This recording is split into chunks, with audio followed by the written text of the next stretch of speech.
मंदिर में ले जाएंगे, सबसे बेस्ट तरीका, बेस्ट जगह उनका वही रहता है। वहां पर पहुंच गए, वहां पर जाकर के बच्चे के सामने उन्होंने साष्टांग प्रणाम किया। देखिए संस्कार कैसे दे रहे, साष्टांग प्रणाम किया। फिर उसके बाद आते समय में उन्होंने, उस समय 10 पैसे वगैरह रहते थे, 1 रुपए 2 रुपए के जो सिक्के रहते, तो 1 रुपए का सिक्का उन्होंने उसमें हुंडी में डाल दिया और प्रणाम करने लगा। तो बच्चे को देखा, बोला मेरे को भी दो, तो उनको भी 1 रुपए दिए, तो ये भी उसमें डाल दिए, ये भी प्रणाम किए, वापस आए, खुशियां मनाए, वापस आ गए। दूसरे दिन उनको अस्वस्थता के कारण उसने अपने बच्चे को बोला, अब देखिए, और वो जो बच्चा है शाम होते साथ दादाजी को इशारे करके बोलता है कि चलो। बोले कहाँ चले? वही मंदिर जहां ले गए थे। तो इसका मतलब क्या हुआ? देखिए, आपका उसके संस्कार में आना शुरू हुआ। फिर उसने बोला मैं नहीं जाऊंगा, दादी को लेके जाओ, तो दादी को लेके गए। तो दादी को लेके गए तो उसने साष्टांग प्रणाम करना था, तो इशारे से बोलता साष्टांग प्रणाम करो, खुद करके दिखाए। दादी बोले मेरा भैया घुटने में दर्द हो रहा, मैं नहीं कर सकती। तो इसको लगा कि अरे दादाजी तो किए, ये क्यों नहीं किए? अब छोटे बच्चे हैं, उनको समझ। फिर जब अब अर्चना हुई तो उसमें फिर उन्होंने बोला कि 1 रुपए उसने डालने के लिए कहा। ऐसा देख रहा था कि मुझे पैसा दे तो मैं भी डालूं। दादी के पास तो कुछ पर्स नहीं, तो बोले मैं पर्स नहीं लेके आए, मैंने नहीं डाला। तो बोला नहीं, मेरे को तो जिद कर दिया, वो तो दादाजी डालते, तो मेरे को तो चाहिए 1 रुपए उसके अंदर में डालना। जिद पकड़ लिया। तो बाजू से एक सज्जन आदमी जा रहा है, तो समझ गए कि बच्चा जिद कर रहा। उसने बोला लो बेटा 1 रुपए तुम डाल दो, तो उसने डाल दिया। उस बच्चे को कोई मतलब नहीं है कि किसने दिया, कौन है, कहां से, सिर्फ उसके दिमाग में क्या था? संस्कार, पैसा मुझे वहां पर डालना है। अब इसमें क्या हुआ? अब देखिए, इसमें इतना स्पष्ट है कि पहले जो धन आए, पहले जो है उनका जो धन है, वो लोग गए मंदिर में, और उसके बाद में वो धन का उपयोग किया, अच्छे काम के लिए किया है, ये सिखाया। फिर उसके बाद उसका मन बड़ा खुशी से हो गया कि मैं एक संस्कार पा लिया हूं। अब आजकल क्या हो रहा है कि हस्बैंड भी काम कर रहे हैं, वाइफ भी काम कर रही, बच्चा घर में है, तो न्यूक्लियर फैमिली हमने कहा, दादा दादी आप इधर आइसोलेट हो गए, कोई नहीं है। अब किस तरह से संस्कार होता है? दोनों बिजी है, समय नहीं दे पा रहे बच्चे को। बच्चा आते साथ देखता है कि माँ बाप तो कुछ तो मेरे को समय दे, बात करे। तो पिता आ गया और एकदम बिल्कुल परेशान हो गया, अरे यार इतना टेंशन है। उसको बुलाओ पप्पू इधर आओ, पैसा दिया, पैसा दे करके बोलता है जाके सिगरेट लेके आ जाओ। ये सिगरेट लेने गया। अब देखिए किस तरह से हो रहा है, जस्ट परिवर्तन हो गया संस्कार, कि उसका जो तन का उपयोग किस काम में, एक खराब काम के लिए भेजेगा। फिर धन दिया तो धन का भी दुरुपयोग किया। फिर वो वहां पर गया, सिगरेट ले आया, इसका पिताजी ने सिगरेट जलाया उसके सामने और छल्ले उड़ाते हुए बोला अब बहुत अच्छा लगा, रिलैक्स लगा। अब माँ बाप चले गए, अब बच्चे के दिमाग में क्या आएगा?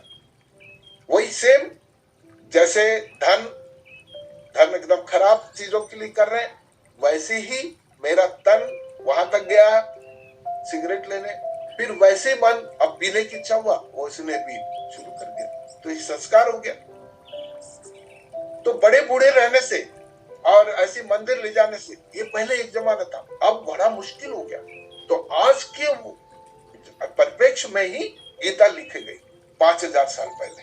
उन्होंने यही कहा ये सब चीज होने वाला है, इसके लिए मैं आपको बता रहा हूं। तो उसको युद्ध के रूप में लिया। तो अब वो अर्जुन को यही बोलते हैं कि महाभारत युद्ध जो है परिणाम के लिए हुआ है, कौन जीतेगा, लेकिन यहाँ पर जीवन का युद्ध है, जीवन का युद्ध है। इसके अंदर में जो तुम्हारे 7 गुणों को जो होना चाहिए, नॉलेज और प्योरिटी और आपका प्यार, लव और खुशी, ये गायब हो गए। काम, क्रोध, लोभ, अहंकार का अटैचमेंट होना शुरू कर दिया, इनके ऊपर में ढकना शुरू कर दिया। तो क्या होगा? आप डिस्चार्ज हो गए। तो आपके साथ में क्या हो गया कि आपका ऑरा भी कम हो गया। आप छोटी छोटी बातों में आप गुस्सा करने लगे, क्योंकि आपके पास गुस्सा ही है।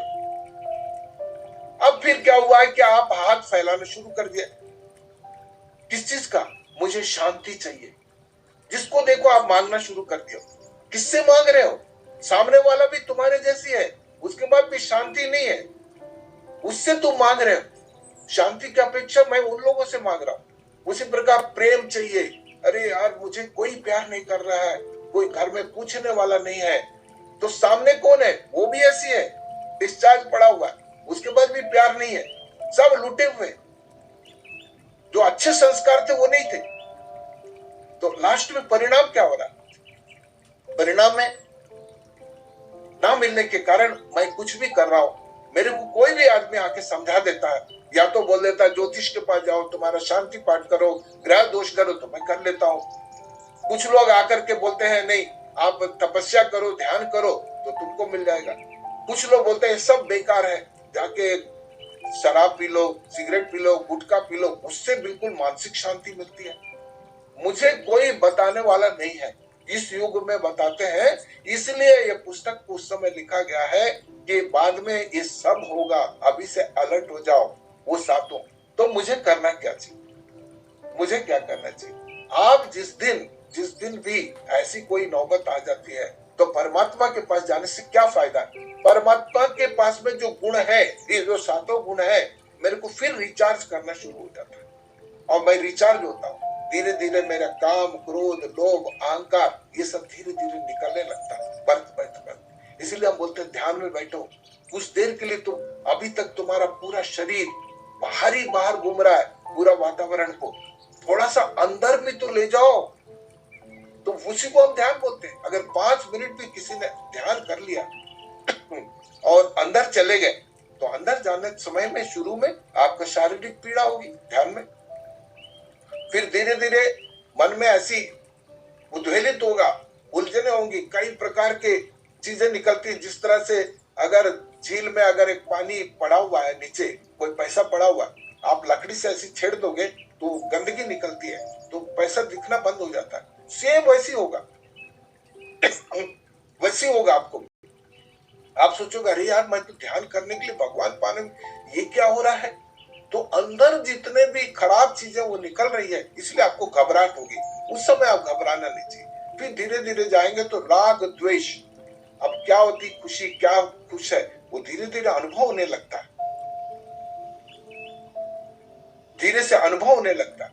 तो उसको फिर आप आगे बढ़ेंगे, तब जाके आपको अमृत कलश मिलेगी, जिसके अंदर में बहुत अधिक ये जितने सातों गुण है उसमें व्याप्त है। धीरे धीरे क्लीनिंग होता है। एक पीरियड के बाद में आप महसूस करोगे, अपने आप को हल्का महसूस करने लगोगे, ठीक हो जाओगे। अन्यथा ये जो संघर्षमय जीवन है, जितना भी अपने साथों लेके हम काम, क्रोध, लोभ उसी में चले जाता था, और उसी को हम पाप बोलते हैं। आगे जा करके क्या लेके आए हो, भगवान पूछता है। मैं तुमको जो क्वालिटीज दिया हूं, शांत रह पाते हो? अरे इस जमाने में शांति, तुम प्रेम किसी को दिए हो, इसलिए वो बोलता है कि तुम वापस जाओ, फिर से तुम ये सब कुछ ठीक करो, तब फिर अगले जन्म में कोशिश करता मैं देवता बनूं। देवता मतलब मैं देने वाला बनूं। अब देने वाला सिर्फ आप देते जाओ। तो क्या देते जाओ? दुख दो तो आपको दुख फिर मिल जाएगा, अटैचमेंट।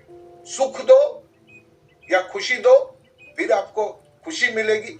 तो मैं खुशी बांटते जाऊं, अंदर में जो मेरा अंदर में जो गंदगी है उसको मैं ठीक करूं। जिस दिन आपके दिमाग में आ जाएगा तो जिंदगी बन जाएगी। अब इसी के बारे में अब हम कैसे क्लीन करें, क्यों करें, अब सारांश ये हो गया गीता के पाठ। अब गीता से मुझे दैनिक उपयोग में मुझे क्या करना चाहिए। तो एक राजा की कहानी है।